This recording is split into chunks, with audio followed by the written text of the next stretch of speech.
Si Haring Tamaraw at si Daga. Ang tamaraw ay isang uri ng mga hayop sa ating kagubatan. Siya ay malaki, mabilis at malakas.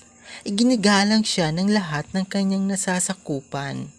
Minsan, nilibot ni Haring Tamaraw ang kagubatan. Dumating siyang pagod na pagod. Kaagad siyang nakatulog sa ilalim ng punong nara. Dumating si Daga. Tuwang-tuwa siyang naglalaro sa may puno ng nara. Sinaway siya ng mga ibon na nakadapo sa mga sanga ng puno. Alam nilang natutulog si Haring Tamaraw. Dali-daling tumakbong paalis si Daga. Hindi sinasadyang natapakan ni Daga ang paa ni Haring Tamaraw. Kumilos si Haring Tamaraw at naipit ang paa ni Daga. Umirit si Daga. Nagising si Haring Tamaraw. Galit na galit siya. Hinuli niya si Daga at bilang parusa, kakainin sana niya ito. Nagmakaawa si Daga kay Haring Tamaraw. Nangakong hindi na siya uulit at sinabi pang baka siya'y makatulong kay Haring Tamaraw pagdating ng panahon. Pinakawalan at pinatawad ni Haring Tamaraw si Daga. Nagpasalamat naman si Daga.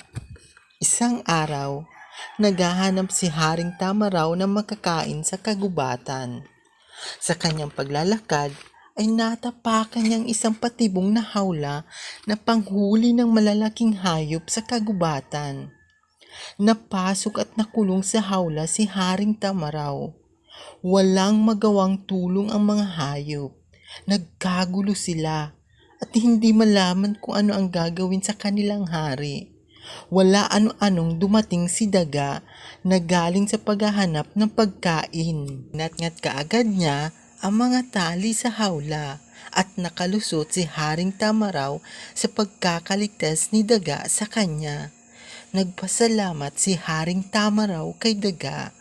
Mula noon, naging mabuting magkaibigan si Haring Tamaraw at si Daga. Anong aral ang ating natutunan sa kwentong ito? Huwag gumante o humatol ng mabilis sa kapwa. Matutong magpatawad. Hindi mo hawak ang panahon. Malay mo, ang taong itinuturing mong kaaway ay siya palang magliligtas sa iyo sa kapahamakan balang araw.